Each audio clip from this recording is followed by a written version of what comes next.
Imagine smashing your own face with a hammer, injecting testosterone at 14 years old, popping meth to stay lean, all to get a certain facial bone structure that you think makes you look like a Greek god. These young men are hitting themselves in the face with hammers, even saucepans. Get this, they think it will improve their looks.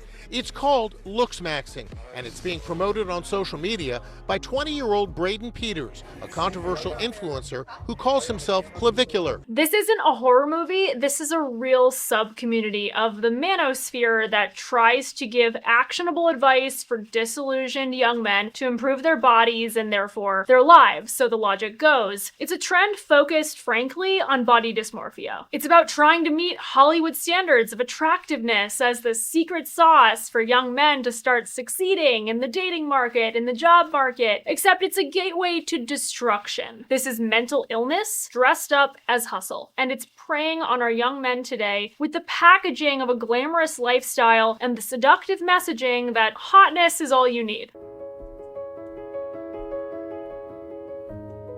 I live in a luxury condominium in downtown Miami, the Penthouse. My name is Clavicular. I'm 20 years old. I believe in Looksmaxxing. The idea of maximizing physical attractiveness by any means necessary in order to ascend.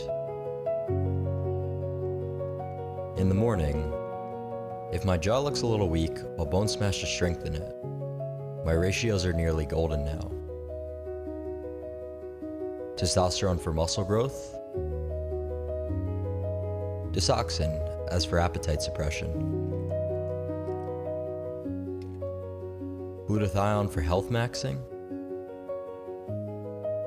Peptides for anti-aging and collagen production. What in the American Psycho is this commercial? That's the head of the Looksmaxxing movement, Clavicular. Presumably he chose the name because of the word clavicle. He's really big in the streaming world. He got his fame on the Kick platform, and he's known for his 30-day marathon streams. Yes, he literally keeps the camera rolling for 30 days, so his fan base can watch him live in real time. But there's a serious dark side to this. At the end of the day, I wouldn't get on these streams and do this if it wasn't for money. The reason I do my Kick stream every single day, and I go to clubs and I drug myself to the point where I'm able to actually like interact in public, that shit is for money. I'm not passionate about the fact that I'm basically a drug addict to do this shit, okay? I want to stop doing this as soon as possible. It's so obvious, and anyone who's got a brain will say the same thing. That's why I'm just like, you know what? Yeah, I do it for money. He's always pushing the limit of new types of experimental content that is weird and exciting for his audience. And he says that drugs are what keep his stamina going and literally gives him the body that he needs to maintain for his audience to keep drinking the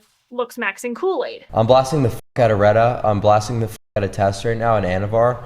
I just hit the gym today with Drago. Check my Instagram story. Bro, I'm looking jacked.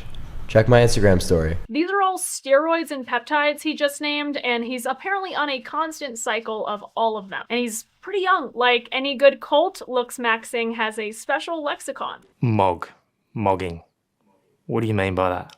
In that context, I just mean it's awesome. He coined this term called mogging, internet slang for outclassing, dominating, or appearing far superior to someone else in terms of physicality or really any kind of performance. It's derived from AMOG, which is alpha male of the group, and it's heavily used on TikTok within Looksmaxxing communities to describe looking much better than others. This obsession with vanity, quite frankly, has gone off the deep end, especially online. Here's a Clavicular disciple who just went viral. So the thing people don't know about climaxing is like you actually have salt in your tears. So what I do is I take the tears and I put it in my hair, and it's almost like sea salt spray. It's not funny stuff.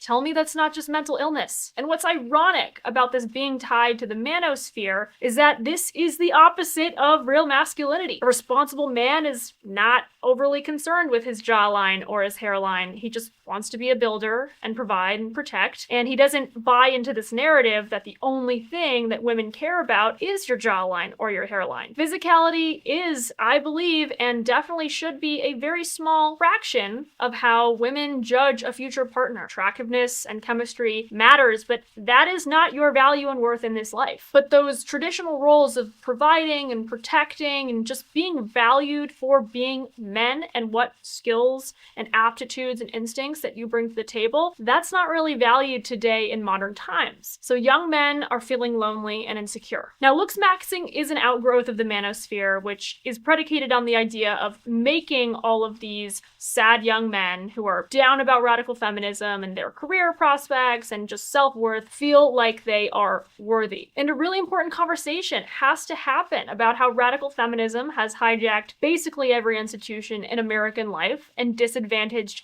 young men in hiring, in dating, you could even argue. But whatever this is not the answer. Clavicular's business model is pretty similar to Andrew Tate. It's telling young men that they're ugly, short, small, and poor, and that they have the magic elixir that will get them a girlfriend and wealth, and that marriage is one big trap. Forget long-term commitment. You should just have girls in every zip code instead. You can hate me. You can say I'm bad for society. You can say all these things. That's fine. But if you're a rich man in the world today and you're out there falling in love like a child, like a simp, thinking, oh, I love her so much, and marrying these women, you're out your fucking mind. And what's also deeply ironic about all this is how Clavicular has criticized the pornography epidemic and how it has hurt young men. Yet the characters he hangs around with publicly are often from the OnlyFans industry. Allegedly, he even has his own OnlyFans agency because there's plenty of profit to be made. So per usual, these personas do not practice what they preach. Clavicular has routinely streamed episodes with OnlyFans performers in the background, and he's admitted to his very large body count. He has caught at least 50 bodies since he's blown up, and he's not got tested. So what? And what? Does it burn? When I pee. He now allegedly owns a club for, one would assume, debauchery.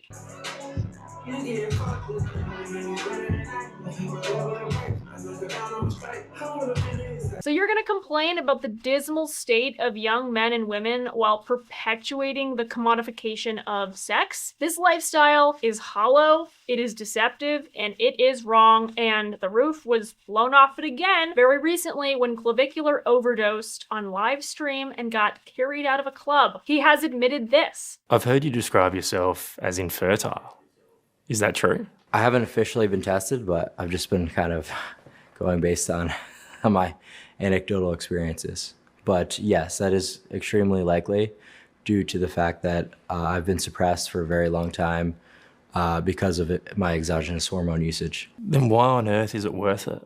Well, first of all, that's honestly like a pretty mild side effect if you think about it, due to the fact that it's extremely easy to restart your fertility with fertility drugs like HMG and HCG. How does this phenomenon differ from transgenderism? Honestly, you are injecting yourself with artificial hormones routinely to transform your body that God gave you. That has nothing wrong with it. It's not that you're morbidly obese and that you need to lose a little bit of weight. This is beyond small cosmetic changes or even promoting bodily health. This is a slippery slope to a mental health crisis, castration, in Clavicular's own words, and even death.